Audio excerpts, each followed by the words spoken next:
What's good, everybody? It's the Real AG with the Lightning Fast Fantasy Football Podcast, and we are now on to week 6 of the fantasy season.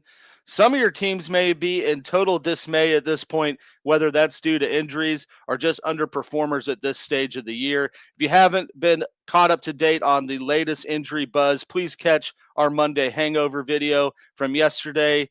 If you have, you know it's Tuesday. Time for another round of Tuesday sleepers. Looking at my top waiver wire pickups for week 6 and just getting right into it. Boom, there is my list. If you're looking to shake things up or need a replacement option at QB this week, we do have the Texans and Vikings on bye. You look at my trio there. I got Stafford, Bryce Young, and Rattler. Stafford, I think you must add if he's out there, and that's a big if, but he has been QB6 or better in back-to-back weeks and now plays an unadulterated ass defense in Baltimore.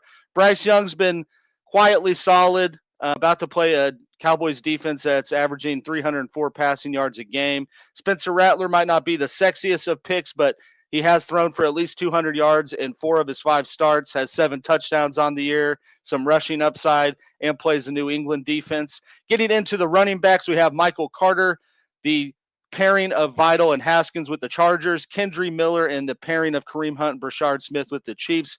Michael Carter, very clearly the lead back in Arizona, handled 72% of the carries, 18 of them, and I think DeMarcado probably helped solidify him being RB1 moving forward. Vidal and Haskins, kind of similar to the Rodriguez McNichols hype I was buzzing earlier in the year. I mean, someone's going to have to carry the load with Hampton going down. I would add either one of these guys if they're out there. Haskins, I think, could be more of the goal line back. Vidal has more big play upside.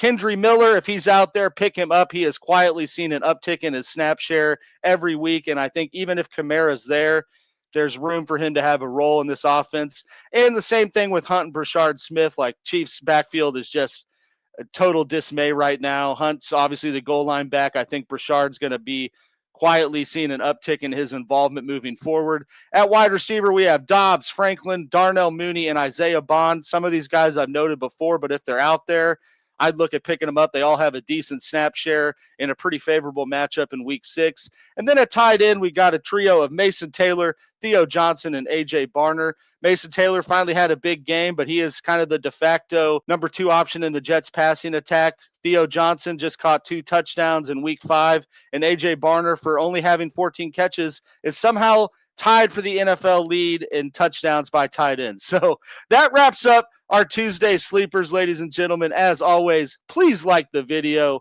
comment your thoughts down below, and subscribe to the channel.